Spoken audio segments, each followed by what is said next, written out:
Hello మామ, welcome back to my channel. It's me అడిగి మనుషులు. ఇలా మనం ఒక్కొక్క అమ్మాయి దగ్గర పోయి మీ ఫ్యూచర్ హస్బెండ్ నుంచి ఎంత శాలరీ ఎక్స్పెక్ట్ చేస్తాలో అని వాళ్ళు అడుగుతాం. అట్లనే మనం అబ్బాయిల దగ్గర పోయి మీకు ఎట్లాంటి క్వాలిటీస్ ఉన్న అమ్మాయి కావాలని మనం అడుగుతాం. నీ ఫ్యూచర్ పార్ట్నర్ నుంచి నువ్వు శాలరీ ఎంత ఎక్స్పెక్ట్ చేస్తావు? 2 lakhs.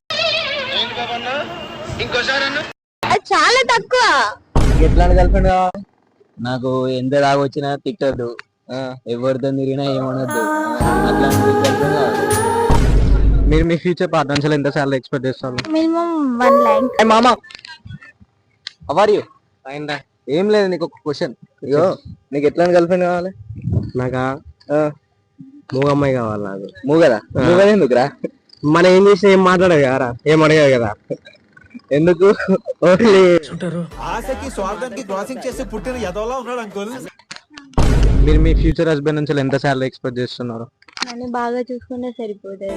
అమ్మాయి కాదు మామ, అమ్మాయి కాదు, భూలోకి వచ్చి ఎలా తిరిగేలా తెలియకుండా పోయిన దేవత మామ. నీకు ఎట్లాంటి గర్ల్ ఫ్రెండ్ కావాలి? నన్ను చేసేవాడిని దేవుని పూజలు, దూరేవాని గబ్బు గుడిసెలని. నుంచి ఎంత శాలరీ ఎక్స్పెక్ట్ చేస్తున్నారు? సాలరీ 20-30K అయినా పర్లేదు కానీ మంచిగా. మీరు మీకు ఊర్లో అబ్బాయి ఇష్టమా లేకపోతే సిటీలో ఉన్న అబ్బాయి ఇష్టమా? విలేజ్ అబ్బాయి ఇష్టం. ఎందుకు అట్లా? జెన్యూన్ అనిపిస్తుంది. బంగారం రా. మమ్మ నీకు ఎట్లాంటి గర్ల్ ఫ్రెండ్ కావాలి? మమ్మ మన కాలు ఇష్టం ఎవరైనా ఓకేరా? మంచిగా ఉండరా? అట్లనే కాదు బ్రో, నీకు ఎట్లాంటి గర్ల్ ఫ్రెండ్ కావాలా బ్రో? నాకు బ్రేకప్ అయింది బ్రో మొన్ననే. ఓ ఎట్లయినా స్టోరీ, పెద్ద స్టోరీ ఏం కాదు, ఒక 1.5 years. నిజంగా చెప్తున్నానండి, ప్రపంచం అంతా దొంగ నా కొడుకులు. నిజంగా నాకు కంట్లో నీళ్ళు వస్తాయి.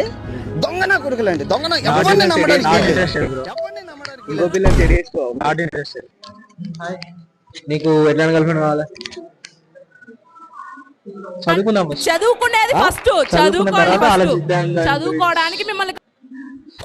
ఇట్లాంటి ఇంట్రెస్టింగ్ వీడియోస్ కోసం అయితే మన ఛానల్ ని సబ్స్క్రైబ్ చేయండి.